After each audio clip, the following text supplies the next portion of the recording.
CPM party జిల్లా committee సభ్యుడిని. ఈ రోజు రేగపున్నగిరి గిరిజనులంతా కొండ మీద నుండి దిగారు. ఎందుకంటే గతంలో 2014లో అక్కడ రోడ్డుకి శ్రమదానం చేసి కొంత ఎన్ఆర్జీఎస్ ద్వారా నిధులు మంజూరు చేస్తే శ్రమదానం చేసి రోడ్డు నిర్మించారు. ఆ రోడ్డుకి గతంలో కలెక్టర్ గారు వచ్చారు, అలాగే ఎంపీ గారు వచ్చారు, ఎమ్మెల్యే గారు వచ్చారు, ప్రజాప్రతినిధులు అందరూ వెళ్ళారు, శంకుస్థాపన కూడా చేశారు.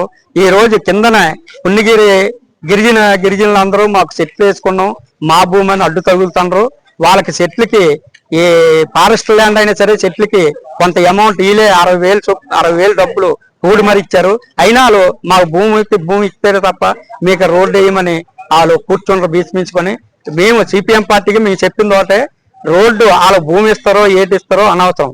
ఈ రోజు గిరిజనులు డోలీ మోతలు కంపల్సరిగా డోలీ మోత తప్పిస్తామని స్వయాన రాష్ట్ర ఉప ముఖ్యమంత్రి పవన్ కళ్యాణ్ గారు అన్నారు.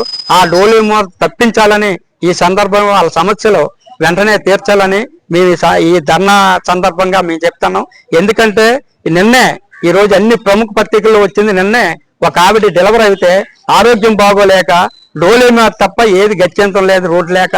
అందుకనే గిరిజన గ్రామాలకు పక్కా రోడ్లు వేస్తామని మన డిప్యూటీ సీఎం పవన్ కళ్యాణ్ గారు చెప్తాండ్రు. ఆ చెప్పిన వాట నిలబెట్టుకోవాలని సిపిఎం పార్టీగా మేము డిమాండ్ చేస్తాం.